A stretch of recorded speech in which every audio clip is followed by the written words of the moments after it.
रहती है, जिससे उसकी तबीयत खराब हो जाती है। अगली सुबह बेचारी खांसी जुकाम के साथ चाय बनाती है। अच्छू, माँ जी, पापा जी, चाय। नंदोई जी, चाय।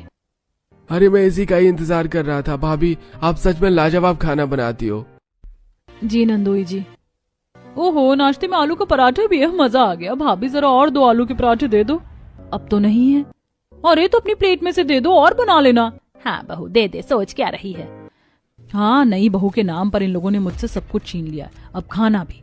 कल को पता नहीं और क्या क्या करेंगे। मेरे तो समझ ही नहीं आता, एक पूरी रजाई में पूरा ससुराल कैसे आ जाता है। मैं रजाई नहीं लाती तो इन लोगों का क्या होता। ले लो दीदी। दिव्या अपने हिस्से का आलू पराठा भी बड़ी नंद को दे देती है। उसके बाद ठंडे पानी में कांपते हुए बर्तन धोती है। ओह, इतना भी कोई होशियार चंद नहीं है कि बहू की आकर मदद ही कर दे।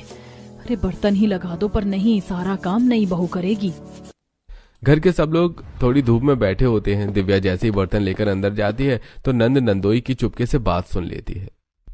अजी, हमें यहाँ पर 15-20 दिन हो गए, अपने घर कब चलेंगे? क्या भाभी को परेशान कर रहे हो? बेचारी सो नहीं पाती हैं। कामिनी, तुम कैसी बातें कर रही हो? सभी औरतें अपने मायके में रुकने के लिए मरी रहती हैं और तुम यहाँ से जाना चाहती हो।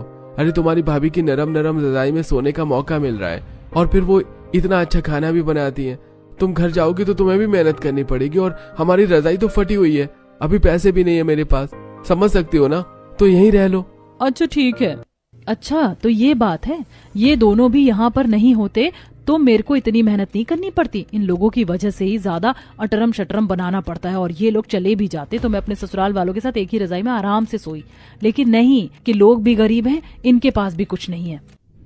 दिव्या चुपचाप अंदर आती है। उसे देखकर नंद नंदोई चुप हो जाते हैं, लेकिन दिव्या तो सब कुछ सुन चुकी थी। फिर वो रोजमर्रे की तरफ रोज संभालती है।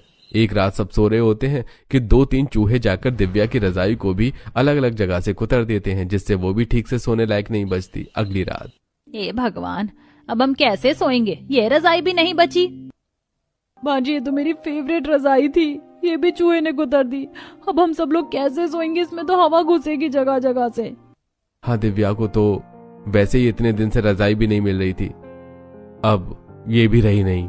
अब हम सब कैसे सोएंगे भैया भाभी? अब तो रात हो रही है, लेकिन कल से हम नई रजाई बनाने की कोशिश करेंगे। आज ऐसे ही सो जाते हैं।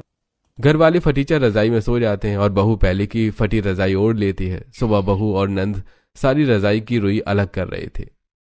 आज रात कैसे सोएंगे? आप लोगों को आइडिया भी है?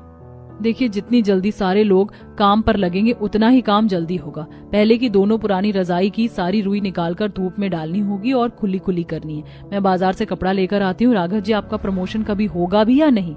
यहाँ मैं ऐसे